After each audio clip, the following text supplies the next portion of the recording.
Primeira chave que eu quero liberar é que se você se sente como uma vítima, você vai se tornar uma. Se você se sente como uma vítima, você vai se tornar uma. Biblicamente, pastor, qual é o respaldo? Provérbios 23, 7. Assim como o homem pensa, ele é.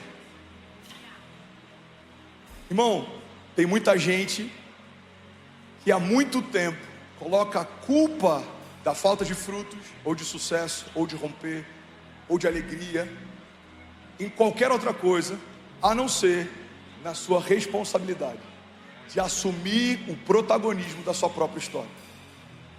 É muito mais fácil a gente endemonizar problemas do que assumir que pode ser um problema de caráter. É muito mais fácil a gente dizer que o inferno está furioso do que assumir que talvez a gente não esteja fazendo o que já deveria ter feito. Alguém está comigo? Diga amém. Eu lembro que eu preguei aqui há alguns meses atrás uma mensagem, o que fazer depois de uma palavra profética. Eu falei que quando recebemos de Deus uma palavra, Deus está nos dando uma direção. Quando ouvimos de Deus a segunda vez a mesma palavra, Deus está nos dando uma confirmação. Mas se você já ouviu de Deus 4 ou 5 vezes a mesma palavra, é porque provavelmente você já deveria estar vivendo o que você ainda está ouvindo. Cara, Deus me ama tanto. Por quê? Tem 10 anos que Ele me fala a mesma promessa. Que demais, né? Não, irmão. Ele está te relembrando algo que Ele já comunicou, mas porque você ainda não se posicionou, é só uma promessa. Promessas falam a respeito de um tempo futuro, mas esse futuro precisa um dia chegar. Tem muita gente que não está vivendo as promessas que já deveria estar vivendo, porque não assume o protagonismo da sua própria história. Sabe, a religião, ela tornou pejorativo alguns termos que na verdade são extremamente importantes para romper. Um deles é intencionalidade. Por muito tempo eu acreditava que ser intencional era algo ruim. Vamos te ver, linda. Ser intencional significa ser alguém que maquina coisas, alguém que tem estratégia demais. Então quando alguém usava o termo intencionalidade, eu já fechava o meu coração. Quando na verdade ser intencional significa fazer com intenção o que se faz. Quando ofertamos debaixo de um princípio de honra, como a pastora Lola ministrou, estamos sendo intencionais. Por que você não pega o que sobrou do teu dinheiro e joga numa sacola? Por que a gente pega com temor e entrega com zelo? Porque intencionalmente estamos ofertando ao Senhor. Por que a gente não vem de qualquer jeito só para servir numa escala? Porque alguém colocou o nosso nome, a gente tem que vir. Porque entendemos que quando servimos, não servimos para receber, nós servimos porque já recebemos.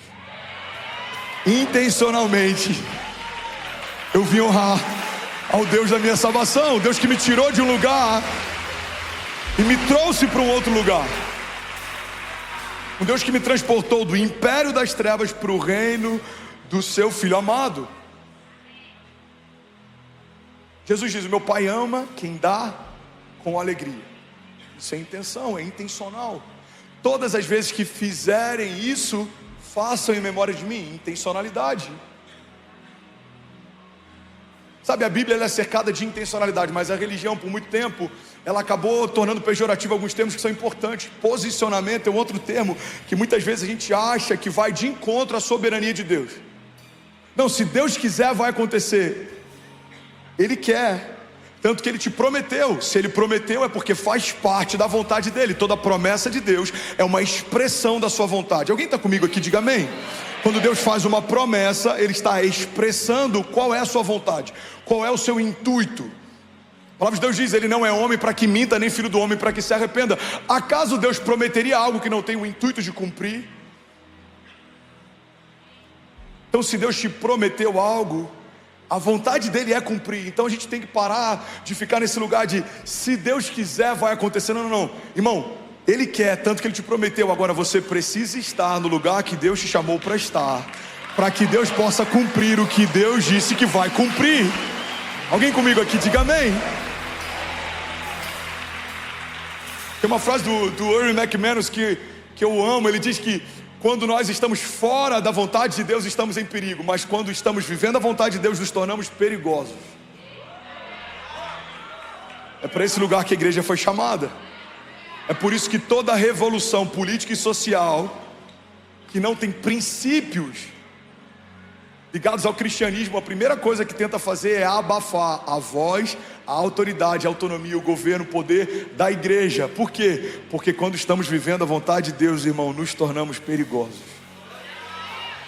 Governos foram destituídos, reinos começaram e cessaram, revoluções sociais iniciaram e pararam, mas a igreja de Jesus continua poderosa, gloriosa, triunfante, avançando. Nada parou a igreja. Quando estamos vivendo a vontade de Deus, nos tornamos perigosos.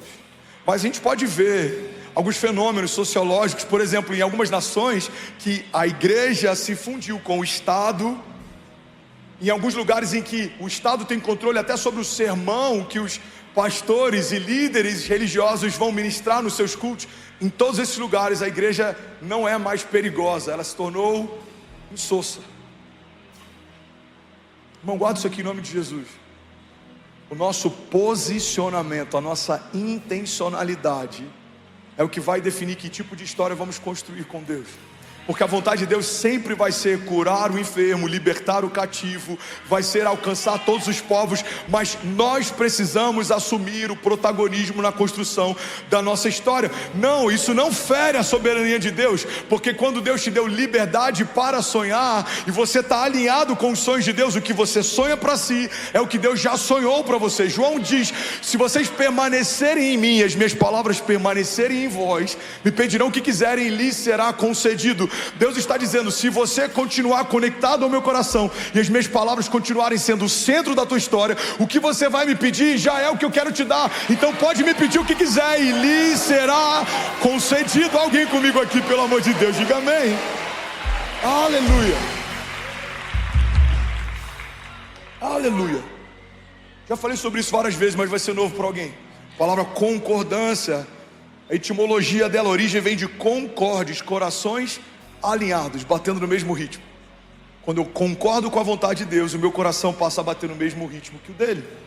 Discordância vem de discordes, corações desalinhados. É quando o meu coração está batendo no ritmo e o coração de Deus está batendo em outra. Um bom conselho aqui, entre parênteses, é melhor bater o teu coração no ritmo do coração de Deus do que diferente do ritmo dele. Por quê? Porque tudo que existe está cadenciado a partir do coração de Deus. Toda a natureza, toda a criação, toda a glória, céus e terra, tudo isso está conectado ao coração de Deus. Quando a minha agenda se conecta a dele, quando o meu coração se conecta ao dele, as coisas começam a acontecer, as pessoas não entendem o porquê. Irmão, me explica essa aceleração, me explica esse romper. Irmão, nos conectamos com o tempo de Deus, com a vontade de Deus, com a agenda de Deus. As coisas que aconteceriam em 10 anos começam a acontecer em um ano, porque estamos debaixo de um tempo de aceleração. Deus disse, se alguém estiver disponível eu farei, e nós dissemos, Pai, eis-me aqui, usa-me a mim, faz o que o Senhor quiser. Deus está à procura de pessoas disponíveis. Aleluia. Alguém comigo aqui, diga amém. Estava conversando com o JB ontem, ele falou de um termo que eu não conhecia, que também está ligado ao coração, a palavra corrupção. Corrupção é a ruptura do coração. Quando o nosso coração se corrompe, nos tornamos corruptos. Mas muitas vezes julgamos políticos e não sondamos a corrupção, talvez das nossas motivações e propósitos e projetos. Julgamos a corrupção da gestão pública de alguém, mas não paramos para avaliar a corrupção talvez do nosso propósito. Se você está construindo algo que não aponta para o chamado que Deus te deu, você está construindo uma história para você. Muitas vezes a gente está pedindo para Deus prosperar algo que Deus quer que morra. É um projeto pessoal que não tem nada a ver com o projeto que Deus tem para mim. E a gente está aqui clamando, falando, Deus, prospera esse negócio. Deus está falando, eu quero que ele morra. Porque só quando o que é teu morre,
é meu nasce. Só quando o velho morre, o novo nasce.